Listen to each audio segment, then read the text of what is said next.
You could check almost any house in America and find a collection of many of the same board games.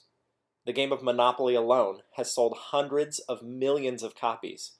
Many of these games go unplayed and they gather dust, buried in a closet or sitting high up on a shelf. It shouldn't be that way. There are other options. There are thousands of card and board games available that are more exciting to play than those long neglected classics. There are games for every type of player.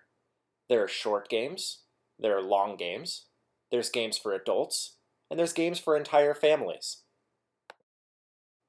One of the more common games outside of the stereotypical classics is Settlers of Catan. It's a little like Monopoly in that you compete against other players for what could be considered currency and resources. Unlike Monopoly, the game can be played to completion without starting a family fight. Catan also has some random elements, so no two games are alike. The board is made up of several interlocking pieces that are randomly drawn each time Catan is played. The game blends a great balance of strategy and luck, so everyone has a chance to win. It also has expansions for new experiences if the game ever feels stale. Another great game is Dominion, a deck building game. Dominion is played with cards, but with no board. Like Catan, no game is the same. The box comes with more cards than the game requires, meaning that players choose or randomly select which cards to use and leave the others behind to experience in the next game. Players compete to own the most properties by purchasing cards each turn and shuffling them into their deck. The cards allow them to buy more property, or buy more actions, or draw more cards.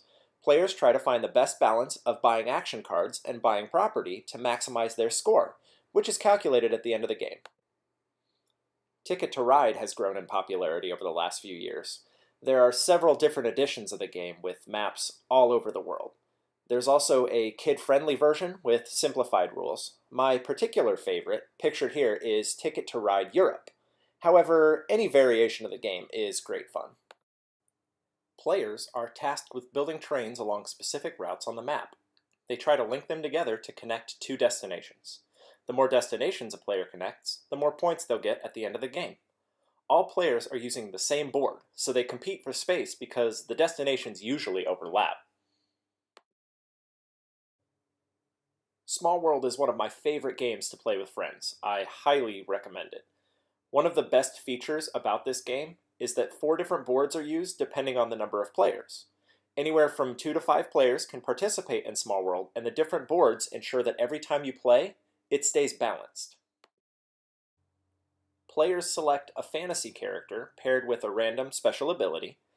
They use their characters to take over land on the board and score points based on their abilities and the amount of land that they own.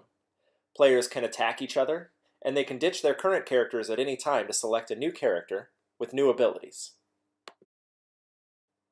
A colorful, quick card game that's easy to learn and fun to play is Coloretto. This game is a perfect balance of luck and strategy, and it's the sort of game that you can win even as it's being taught to you. There are 2 variations of the game included in the box. One variation is suitable for 2 players, while the other works for groups up to 5. In the game, players must collect multiple colored cards to score points. Each player selects 3 colors that gain them points. Any additional colors that they end up with at the end of the game loses them points. There's a great amount of risk versus reward, and participants can choose to play it safe or take a risk. Both strategies have a chance to win. Another fantastic card game is the Portuguese game Bang. This game is subtitled in English with the original Portuguese text included on the same card. There are also symbols to clarify the actions on each card. Like many of the games explained previously, Bang is different every time you play. My students love this game. The players are randomly assigned a secret role as either a good guy or a bad guy. Then they publicly choose a character with a special ability. Players use their cards to attack other players at the table. The good guys try to eliminate the bad guys, and vice versa. The beauty of it all is players don't know who is who. And if you've had enough with the competitive games, the game of Pandemic is a cooperative board game. Players work together and compete against the board to try and save the world from a disease as it rapidly spreads across the globe. Players get to share advice to guide each turn because everyone wins or loses as a team. In this game, players select a role ranging from medic to researcher to dispatcher. Each role gives a special ability that makes it easier to move around the board, share resources, or eliminate diseases. The sickness spreads quickly, so every move counts. The game can also be played at different difficulty levels. Another cooperative game is Forbidden Island. Like Pandemic, players work cooperatively and achieve victory as a team, or sync with the island together if they lose. Forbidden Island is also like Catan because the board is made of randomly shuffled tiles, so each game plays differently. It's also like Pandemic because each player chooses a unique role. Players work together to rescue artifacts from a sinking island. They use their special abilities to move around the board and prevent the tiles from sinking. As the game progresses, the island sinks more rapidly. If players are stranded or sink into the water before they can collect all the artifacts, then they lose the game. Now, these are only a few of the thousands of great games available. I've selected games that are easy to find at bookstores, game stores, or online. Games offer an extraordinary opportunity for family or friends to connect and have fun. They also give everyone an opportunity to unplug from their phones or TVs for an hour or two.